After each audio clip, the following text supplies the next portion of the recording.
নবীর চাচি উম্মে জামিল লাঠি নিয়ে ঘর থেকে বের হয়ে বলে আতাইনা ওয়া কালাইনা ওয়া আমরাহু আসাইনা, আজকে মুহাম্মদের 12টা বাজিয়ে ছাড়াবো। এত সাহস মুহাম্মদ পায় কোত্থেকে?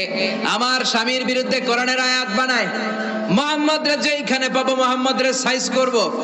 বিশ্বনবী ওনার সাথী আবু বকরকে নিয়ে মক্কার কাবা ঘরের এক পাশে বসে রয়েছেন। উম্মে জামিল লাঠি নিয়ে তেড়ে এসেছে বিশ্বনবীকে মারার জন্য।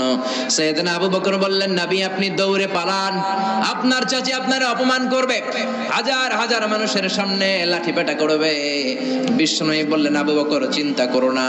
বিশ্বনবী পড়তে আরম্ভ করলেন, ইয়াসিন ওয়াল কুরআনিল হাকীম ইন্নাকা লামিনাল মুরসালিন আলা সিরাতিম মুস্তাকিম। আল্লাহু আকবার।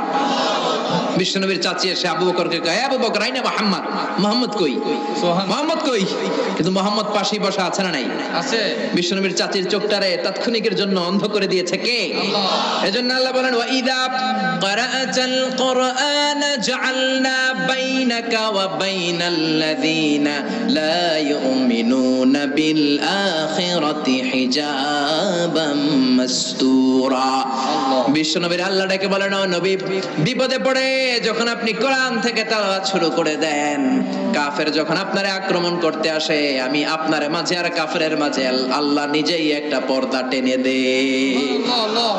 উম্মে জামিলের চোখটাকে অন্ধ করে দিয়েছে কে? আল্লাহ। এ আবু বকর, মুহাম্মদ কই? আবু বকর বলে, আমি কেমনে কমু, তুমি খুঁজো। বিশ্বনবী তাকায় আছে, আবু বকরকে দেখে, বিশ্বনবীরে দেখে না। কোন সুবহানাল্লাহ।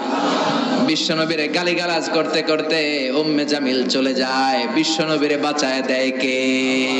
বিশ্বনবী দাওয়াত দেওয়ার জন্য তায়েফে গেলেন। মক্কাতুল মুকাররমা থেকে 70-80 কিলো